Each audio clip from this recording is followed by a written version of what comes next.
like the Tampa Bay Lightning did a few months ago. We'll see how it is. I'm sure NFL Network will have exclusive coverage, and we'll do it as we can. Sean Murphy Bunting was just on our show. Scotty Miller will be here. Maybe we'll ask him about what he's most looking forward to. And we'll, of course, bring you that here on NFL Network. It's time for the lead block with Kyle Brandt, Peter Schrager, and Sean O'Hara. Yeah. Guys, after what started out as an MVP season for Russell Wilson, the Seahawks didn't make it past the wild card round in the playoffs. Russell went on the Dan Patrick Show just yesterday and talked about the heat that has been on him, not only this season, but really his entire career in Seattle. You never want to be sacked that many times. 400 times basically is way too many. 400 too many. So I think that's a big thing that we got to fix. That's got to be fixed, and has to be, at the end of the day, because my goal is to play, 10 to 15 more years. Do you have any say in what Seattle does offensively with free agents or draft picks?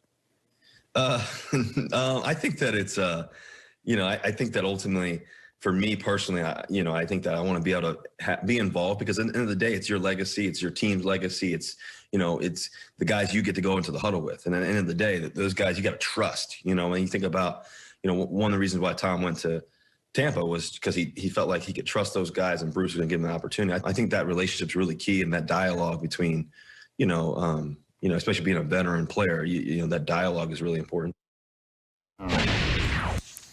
Now, we have heard some other players, namely Deshaun Watson, say that they want to be a little bit more involved in that process. Does it sound like the relationship, guys, between Russell Wilson and the Seahawks, is there something there? Is something going on there?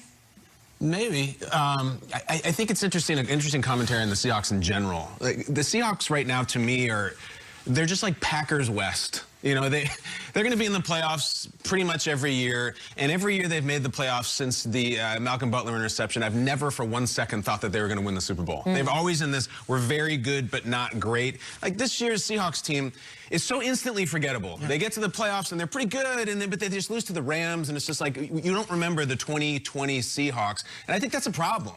Like, there are signs of life. DK is becoming a superstar, and Jamal changes the defense and everything, but I think they're in this cycle of good, not great, and I just wonder, like, is there a Brady effect, if not this season, for like the next several seasons, where somebody like Russ or someone like Rodgers is like, they're going to watch a parade today, and they're going to see Tom Brady, who said, I need a reboot. I need a fresh start. I'm going to make a power move here. I want out. And I have this beautiful wife and this beautiful kids, and I'm going to move them, and we're going to have a new team and a friend, and be totally energized. And is there a little bit of envy? Is there jealousy? Is there inspiration in some of these guys' heads where maybe this whole idea of I'm going to be Seahawk for life, Packer for life, Patriot for life is for the birds? Maybe you do need a fresh start. I don't know if there's... look, Russ and Seattle are like this, both conceptually and contractually. I just think there's going to be some different thinking from some of these quarterbacks with the way Tom Brady just did it and just nailed it. And I wouldn't be surprised if a year or two from now, Russ thought the same thing. If you're a fan, are you concerned hearing this? But aren't you like, let's make Russell happy? I think Russell's, if you're a fan, you're probably right. You're like, geez, you protect this guy? Listen to him. Yes, he should. I think so.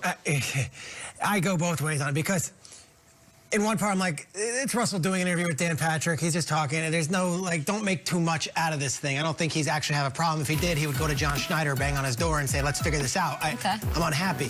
The other half of me says, Russell Wilson signed a 4-year, $140 million extension in April of 2019 that included a $65 million signing bonus and has $107 million of total guarantees. In football, there's a salary cap. So when all that goes to the quarterback and he might be worth every penny, it's hard to say, all right, now go get me the #1 left tackle, and get me the #1 right tackle, and let's figure out the guard and the center. And oh, by the way, don't rely on the draft, but go and pay more than everyone else for a wide receiver that's going to be a free agent. Yeah. Tom Brady makes $25 million, so they can afford to go and make moves. They can do things like that. Mahomes, up until this year, was on a rookie contract. Jared Goff, rookie contract. This is the system that we play in right now, and the quarterback makes all the money. It's hard to spend money on other positions. You better draft great, and you better be able to get a lot out of your 5th, 6th, and 7th round picks, because you're going to rely on them. If Russell Wilson wants to get all those things, then you can't have it both ways. He says he's sick of getting hit. He's sick of getting hit. Well, it's hard to really get you Eric Fisher and these other guys. That's a great point. Duvernay, Tardif. Great point. Hey, you're sick of getting hit. You're not sick of getting paid? You're not, no. And you're not sick of a lot of things that are gifted to the quarterback position. So at the end of the day, Russell Wilson can say what he wants, and I think it's best to protect Russell Wilson every way you can. It's harder said than done when you can't pay in free agency because the quarterback makes all the money. Last point on this, his contract, the way I'm looking at it, 2020 obviously is in the rear window. 2021, I think he's there. There is a potential out in 2022. If they just lost to Jared Goff with 9 fingers at home. I don't know. Russell Wilson, I don't know what to tell you. I don't know if it's really everyone else's fault, and I certainly don't think it's Russell's fault, but the way that team is built, there's not a lot of wiggle room for much more than what they've got on the roster. Frakes, when I heard the comment, I was like, what? Why is everyone freaking out about this? And is it because of Deshaun Watson a little bit? Yeah, but it's because of player empowerment. It's like at a veteran quarterback level. We've never had that, where a player has a say in not only who is the GM, but then who we're signing. And then Brady this year comes in and is like, I want Antonio Brown, got him. I want Leonard Fournette, got him. And I'm going to help you get Gronk. So I think it's important, though, if these quarterbacks, too, like they're making these moves and taking the power, and they have a lot of power, these veteran quarterbacks that are good, among the best. Russell Wilson is, I don't think anybody would argue. Shrakes, they're not going to be vilified for it because Brady wasn't. Most Patriot fans on Sunday were rooting actively for Tom Brady. So there's always this, like, if I say what I want and I go